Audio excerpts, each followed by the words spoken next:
Morning, Rabbi. We're continuing on Masechet Chagigah, and we are on Daf Tet Zayin, Amud Aleph, 14 lines from where the wide lines start, and we are towards the end of the initial Agadic piece of the Gemara by Arba Nichnasu Pardes.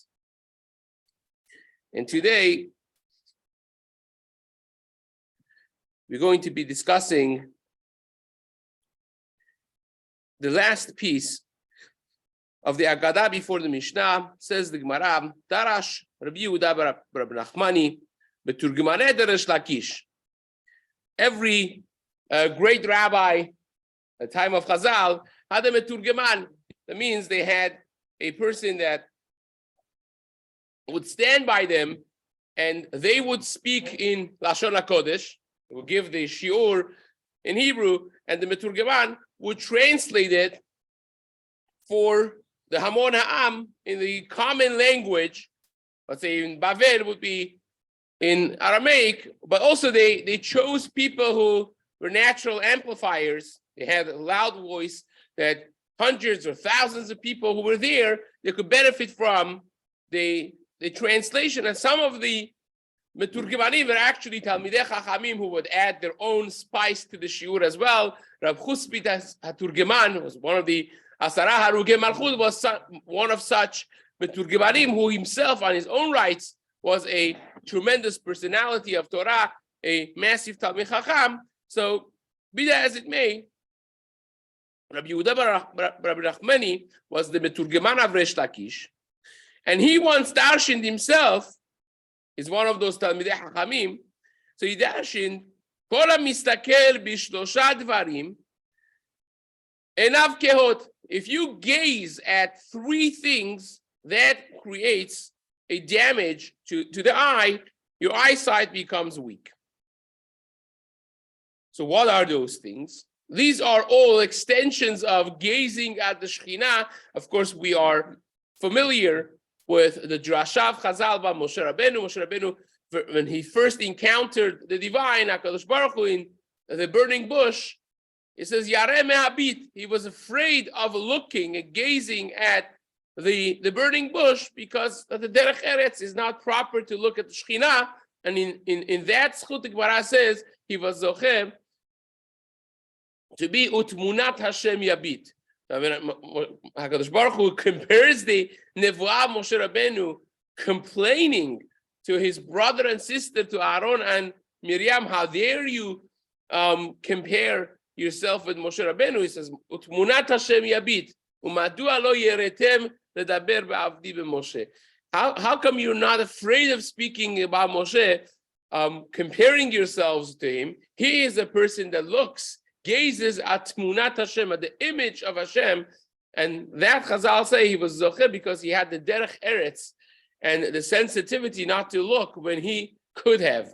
When HaKadosh Baruch Hu appeared to him in Seneh, in the burning bush, he looked away, and that really is the platform, the basis to this Gemara that we have of people who gaze. And there's a difference between Re'iyah and Histaklut. Re'iyah means a seeing in passing. In English, it would be the difference between seeing and gazing, right? Re'iyah is you see something in ba'avara, in passing you see something, that's fine. Histaklut means gazing, and this has other halachic ramifications as well of where some things could be mutar or asur, when re'iyah could be mutar and histaklut could be asur. So says the Gemara, if you gaze at three different things, it causes damage to the eyes. What are those three? Bekeshet ubenasi ubekohanim. The first one is the rainbow, second one is a nasi, and the third is kohanim. Now we have to understand each one of them. So says the Gemara, bekeshet dichtiv, even though that by keshet it's a mitzvah to look and say bracha, so you want to see it to be able to say this specific bracha that you say on the seeing of a rainbow, but you don't want to gaze at it. Dichtiv, as it says the pasuk in Yecheskel in the first parak, which is talking about Mar'eh Kevod Hashem, part of the Merkava, Maaseh Merkava of Yechezkel was the actual imagery that he was shown in his Nevuah from HaKadosh Baruch Hu. And in the core of that, it says, just like the scene of a rainbow that you see in Yom HaAnan, in the cloud in the day that rains, that is Mar'eh Demut Kevod Hashem. So therefore, there is a direct association between Keshet and the Mar'eh Demut Kavod Hashem, and hence you stay away from gazing at it. But Nasi Dichtiv, why is it asur to look at Nasi? Now, Nasi is the greatest Tamil Chacham appointed to lead the generation. We're going to be speaking about this momentarily in the next Mishnah. But a Nasi has a kavod of HaKadosh Baruch Hu also placed upon him, just like we see from the time of Moshe Rabbeinu already. This started that Moshe was commanded to put his hands on the head of Yehoshua, v'natata mehodecha alav, and give from your glory to him. And we all know that Penei Moshe k'penei Hama, Penei Yehoshua k'penei Levana, that it was a certain aura that was transmitted to Yehoshua because he became the leader of the generation. Now, in the Kavod Avrav, we have different halachot for a Tamil Chacham, respecting a regular Tamil Chacham, whoever is halachically considered a Tamil Chacham. And then you have Kavod Rabo, that there are specific halachot about a person's Rebbe, which halachically means Rabo Muvhak. That translates to mean that Rov Chochmato, the majority of your Chochmah, you have learned from him.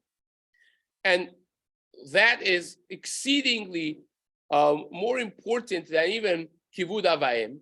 We have Mishnayot in Bamitzia about the comparison of Kivud Avayim with Kavod Rabo. And then you have a Kavod of a Nasi. That a Nasi, even though that you don't learn by him, he hasn't been particularly your Rebbe, certainly Rebbe HaMuvhak, but you have all the levels of Kavod of Rabbo HaMuvhak for a Nasi, because he's considered the leader of the generation. So on that, says the Gemara Dichtiv, as the Pasuk says, by Moshe Rabbeinu versus Yehoshua, v'natata mehotcha alav, that Moshe Rabbeinu was to place and transmit his glory to Yehoshua when the leadership was handed over to Yehoshua.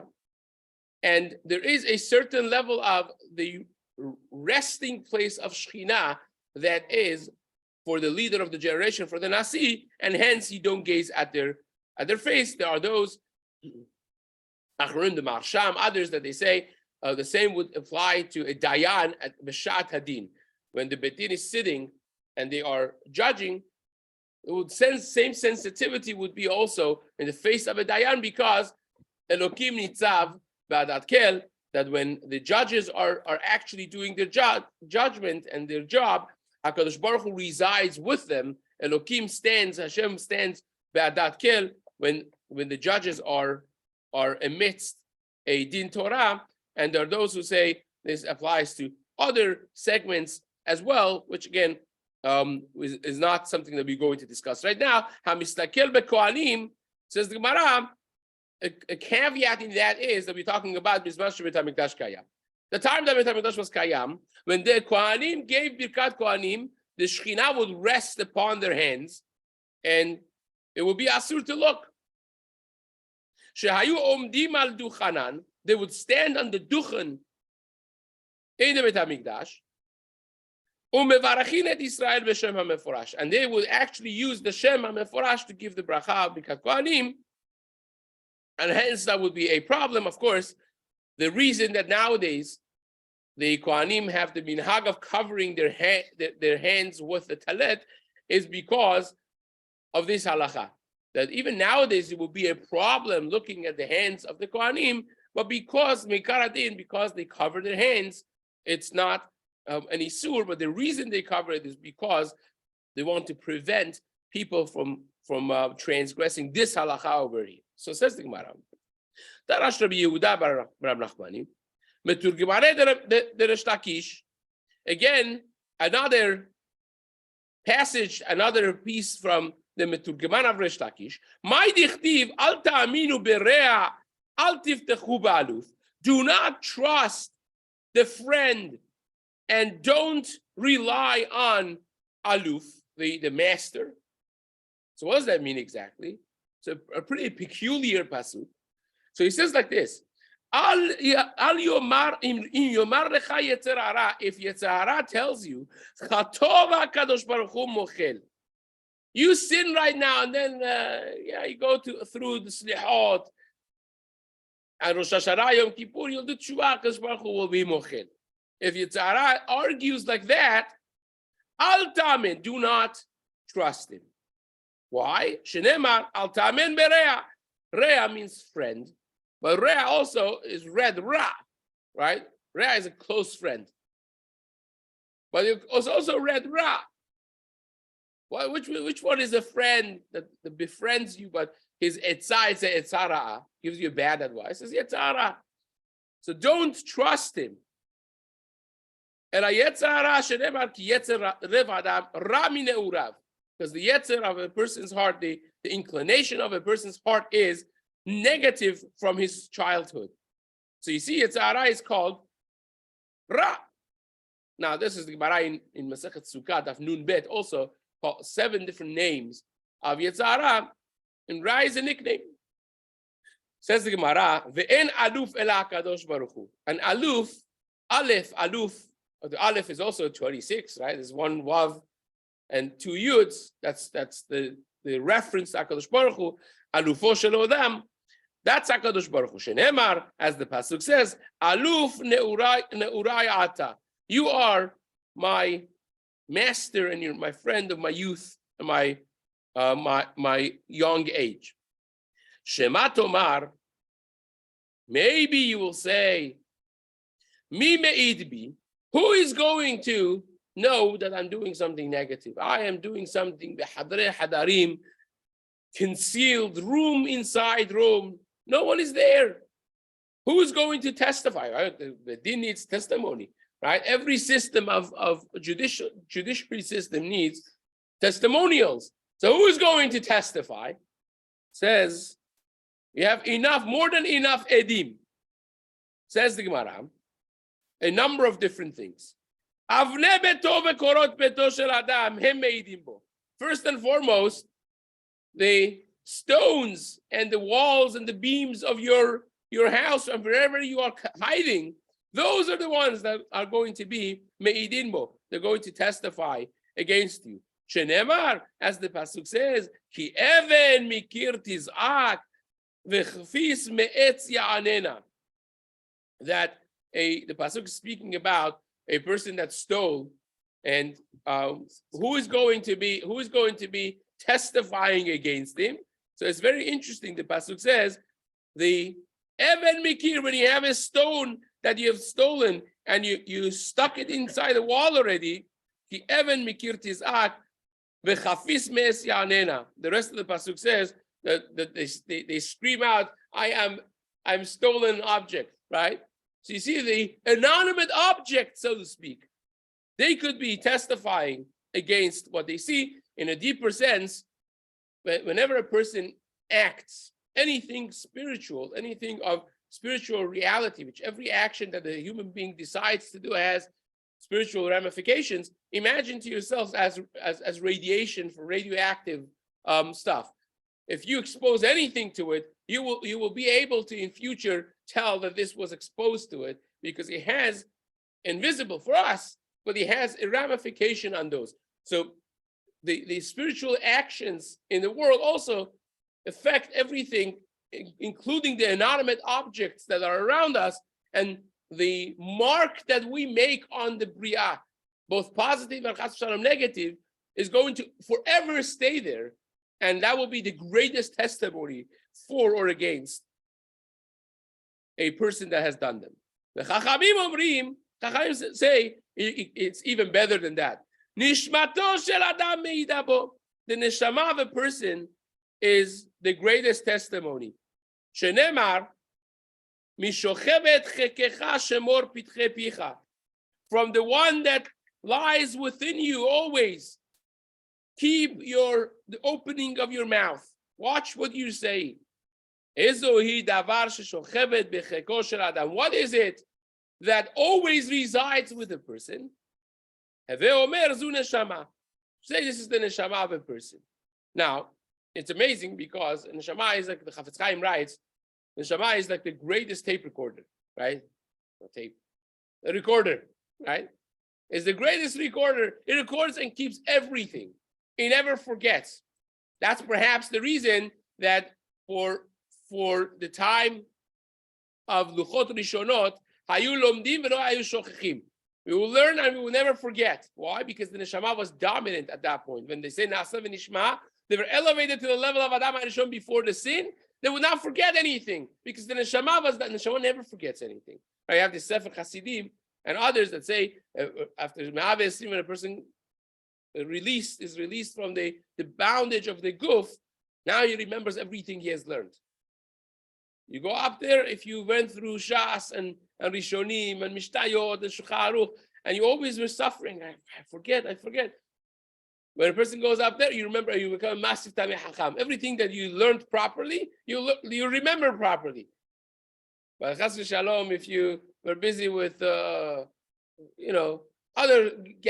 amassing other information that no Jewish person should be amassing, you'll come with all those information, remembering all the garbage and all the trash.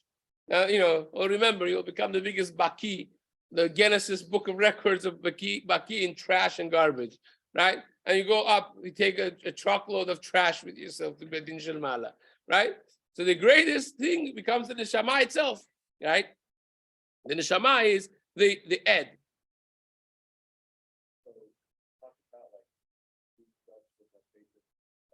That's a very good question. There's Aruch Halaner over here says that this is talking about the judgment of Rosh Hashanah, because he brings the Gemara in the same Gemara that we mentioned before that the Yitzhara is an ed. Yitzhara himself is an ed. The Gemara says, but the Gemara does not bring that over here. So therefore, because of this kushya, the Aruch Halaner says over there we're talking about Bedin Shel Mala at the end of a person's life. Over here we're talking about even a regular yearly process of judgment that we have through the din of Rosh Hashanah, as the Gemara discusses in Masechet Rosh Hashanah Daf Yud Zayin. So says the Gemara, here, close this door, please.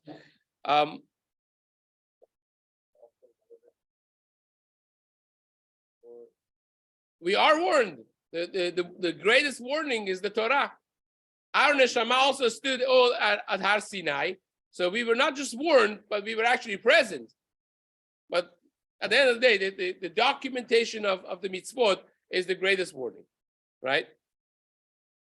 But again, there's a concept of tshuva, right? Especially if someone didn't know, right? There's always the argument of you should have known. But if a person has a legitimate thing, or even if you don't have a legitimate, but they genuinely do tshuva, then of course could knock out everything prior.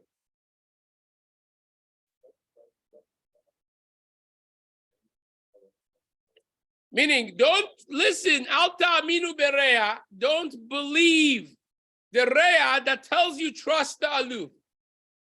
Do not believe the tzara when he tells you do it, and you do a little tshuva, and we'll go back to normal, right? No, the way it reads is alta aminu berea.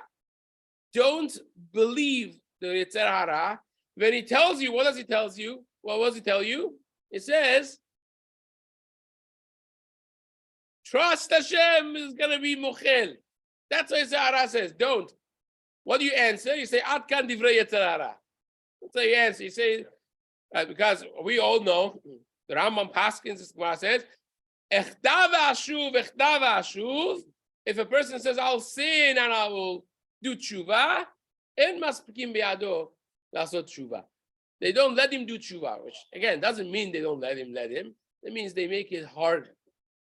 It could be as hard as Elisha ben Avuya that we just had. Like Hakadosh Baruch Hu sets up everything in a way that he won't do tshuva. He still could, but tshuva is more. It's difficult already as is. Nobody wants to make it harder than it is. Says the Gemara. Rabbi Zerika Amar, Shnei Malachei Hasharet, the third one. two malachim, they always follow a person. We had this recently in Masechet Barachot, right? If you go to Bet HaKisei, you say, right, Kabdu Mechubadim, and so on, because two malachim always go with a person.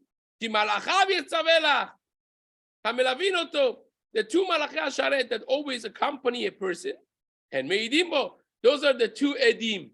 Those are the two witnesses on a person. Shenemar, as it says, Ki malachav yetzavelach tishmorcha b'chol derachecha. His malachim accompany you to keep you, to guard you in all of your pathways. The Chachamim omrim, and Chachamim say, Evarav shel adam meidim bo.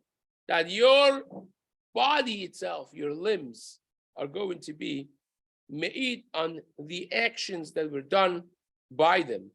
Shenemar, as it says, Ve'atem edaynu Hashem ve'ani ken. And you are my in plural form, the evarim shel adam, the limbs of a person, the body of a person. Hashem says, you are my edim, ve'ani ken, and I will be the judge. So therefore, the argument of, well, who sees me, it's not an argument that holds, that stands, because there are plenty of edim for anything that a person does. And that concludes for now the Agadic part. We're going to go back for a short period, a little bit, to the halachot of korbanot again, of korban re'iyah, a fascinating Gemara that also is intertwined with some beautiful pieces of Agata. Says the Gemara, Yossi ben Yoezer Omer, let's count. The Mishnah is going to count 5 pairs of Tanaim. Now, these 5 pairs of Tanaim, we are very familiar with them because we have seen their names in Mishnah in Pirkei Avot, Perek Aleph, Mishnah Dalet through Yud Bet. Now, this is a generation that was called the Zugot. Zugot means pairs of leaders. Instead of having one leader in the generation, one person, they had 2. They had a Av Bet Din, and they had an Nasi. And this is what you see in the Mishnah in Pirkei Avot as well, that the Moshe kibel Torah mi Sinai, umesara Yeshua, Yeshua lezekenim, lezekenim leLevim. And then you have a 4th Mishnah starts a generation that it was no longer one person, it was 2 people who kiblu mehem. They accepted the Torah from the previous generation.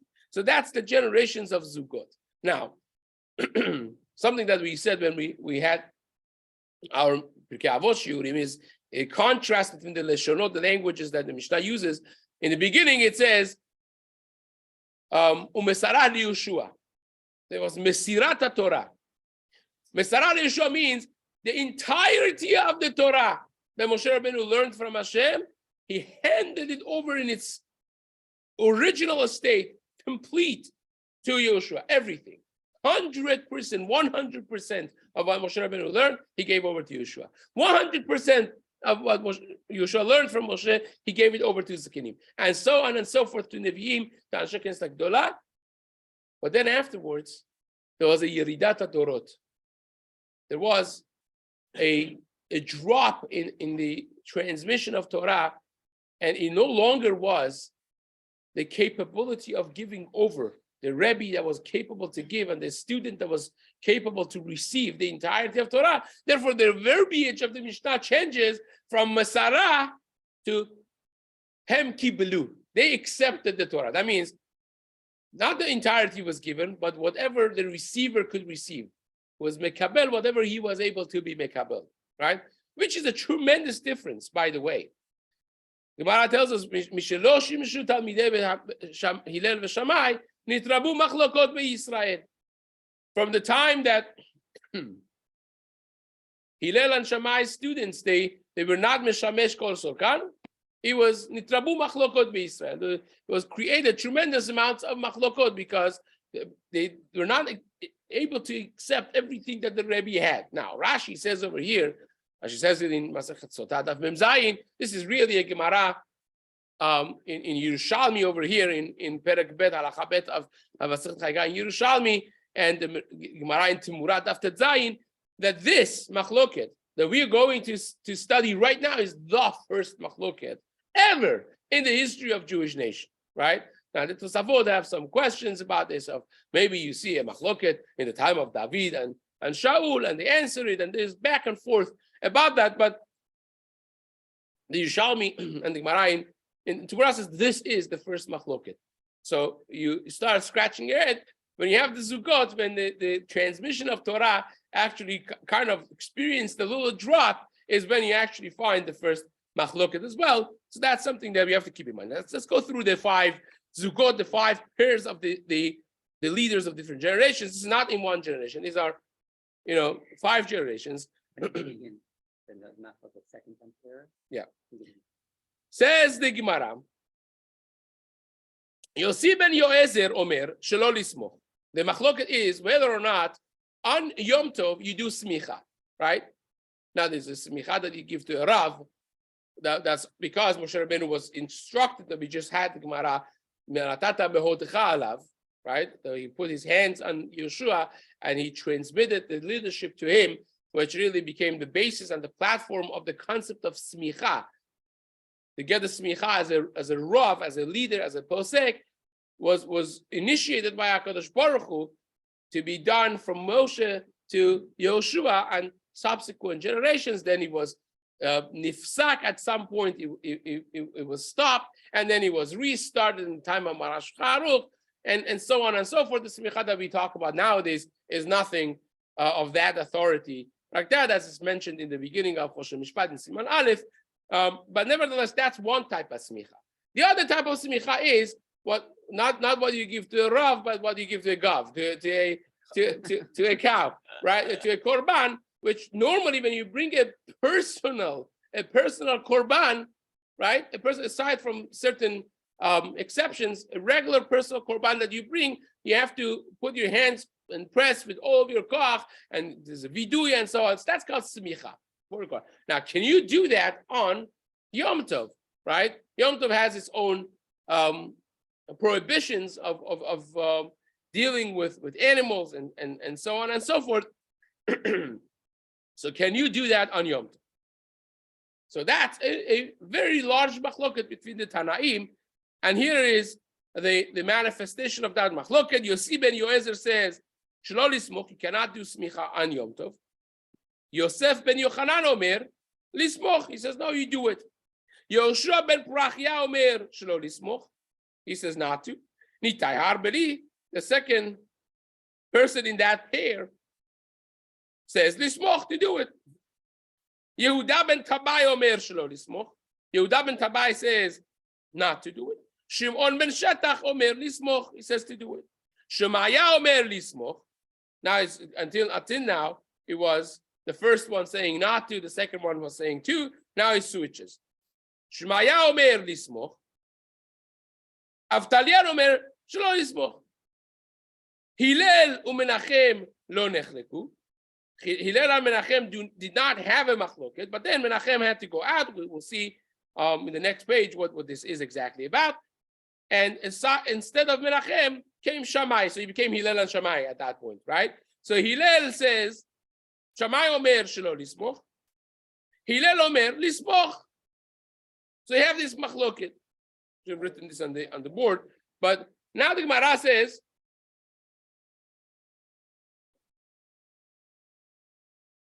to be mishtamesh for animals on Yom Tov, it will be a problem. Now, this, of course, touches on the explosive subject of having a pet.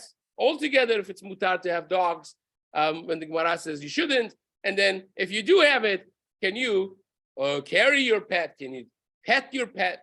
And so on and so forth, which becomes a question related to this as well.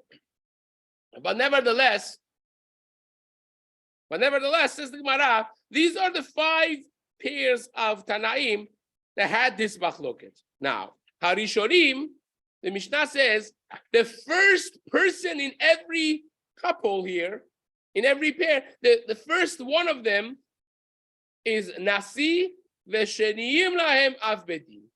The first one was the Nasi, and the second one was Av Bedin. In other words, when we had the generations of Zugot, they were pairs, but they were not equals. Nasi was a little bit higher, and he was the official leading figure of the generation, and then you had the Av Bedin. They ran the Bedin together, they ran Inyane Kahal together, but their roles were distinctly described, and Nasi was a higher rank than the Av Bedin. So now we're going to have some problems with this, as we're going to see. So now I'm going to be revisiting this Gemara, this Mishnah in the Gemara, whether or not the first one was Nasi, the second was, well, because according to this, comes out, according to this end of Mishnah, comes out that the first one was Nasi, and in the fourth couple that we mentioned was Yehuda ben Tabai, who ends up being a Nasi over here, and Shimon ben Shetach ends up being a Av Bedin. Who is higher? Yehuda ben Tabai would be a higher rank than Shimon ben Shetach. So then keep this in mind, because in the Gemara we will momentarily see something that would, basically direct to an opposite direction. So says the Gemara, Tanu Rabbanan, Shelosha mizugot harishonim she'amru shelo lismoch. The first three couples of zugot that we had, she'amru shelo lismoch, they said not to. In the first of the three first couples, v'shenayim mizugot ha'achronim, the sheniyim, the second one of the zug for this last two zugot, she'amru lismoch, harishonim hayu nesiim v'shniyim lahem avot bedin. The first ones were nesiim, and the second ones were avot bedin. Divrei Rabbi Meir. That's what Rabbi Meir said, which is aligned with what we just said. That according to Rabbi Meir, Yehuda ben Tabai would end up being a Nasi, and Shimon ben Shetach would be Av Bedin. Gewaldig. But the problem is, Chachamim say no. Yehuda ben Tabai Av Bedin says that rule is not a rule of thumb for everyone. You may be correct in the first ones, but Yehuda ben Tabai was not the Nasi. Yehuda ben Tabai was the Av Bedin. Shimon ben Shetach was Nasi. Now, Mantana lehai tani, the Tanu Rabbanan. Now we're going to discuss a story in the Gemara, and based on this story, we are going to come back to this machloket Rabbi Meir and Chachamim and try to revisit the machloket. Says the Gemara, Tanu Rabbanan, Amar Rabbi Yehuda ben Tabai. Rabbi Yehuda ben Tabai said, I should see nechama, which means really a lashon sagina, or which means I shouldn't see nechama. It's a lashon shvuah. It's taking an oath and also cursing yourself, in the process. It says I should not see nechama. That means he's swearing. If I didn't kill an et zomem, to disprove, to go against the common belief of the stukim. Now, what is the machloket? The stukim would say the edim zomim would only be punished if you ended up punishing the subject of the din. In other words, imagine Reuben and Shimon come and they testify that Levi killed Yehuda, right? And they're going through the testimony, everything matches, you question them, you cross-reference them, the whole process of the Bedin, and everything is gewaldig. And in comes a second set of Edim, and they tell Reuben and Shimon, they say, wait a second, how in the world are you saying that on Tuesday, Levi killed Yehuda? Tuesday, you were with us. We were in Barcelona. We were not even in the country. And here's the pictures, here's the tickets, everything. They disprove them from having been able even to be there. That's Zomem. So the Torah says, you do to him what you wanted to do to his friend. So you basically take Reuben and Shimon and you kill them because they wanted to get Levi killed. So you wanted to kill him, we will kill you. Now the Stukim would say, you don't kill them unless the second set of Edim come after Levi was killed. Because now you caused his death, you will die instead. Chachamim would argue, say no. It doesn't say kasher asa la'achiv. It says kasher zamam la'asot. Like he wanted to do. So therefore, if you come in the process before the din, before the psak was carried out, then you get killed. When Levi is still alive. But if we already killed Levi, we don't kill the Edim Zomemi. Strashan. This is Makot 101, the beginning of Masechet. Makot, kasher zamam, velo kasher asa. This was one of the heated points of machloket between the Chachamim and the Stukim. So Yehuda ben Tabai says, I swear, I killed this Ed Zomem because he wanted to get someone else killed, and we didn't get the other guy killed. We had the Edim Zomemim disproven with a second set of Edim that came right in the knack of time before we killed Levi. The second set came, and they said that this one guy, not Reuben and Shimon both, but one of them, Reuben, how can you be part of this group of Edim saying that Levi killed Yehuda on Tuesday? You were with us in Barcelona. You could not have even been here to have witnessed this murder. So it says Yehuda ben Tabai, I killed Reuben. I swear to God, I killed Reuben to disprove, to go against the common belief of the Stukim. Ishmak. Right? That was his plaque. So he says this, and Shimon ben Shetach says, you're going to be invited to a very hot place. Right? You made an error of a lifetime. Says the Gemara, Amar lo Shimon ben Shetach. Shimon ben Shetach told him, I swear, you swear, I swear. Im lo shafachta dam naki, that you have spilled a blood of an innocent person. He should not have been killed.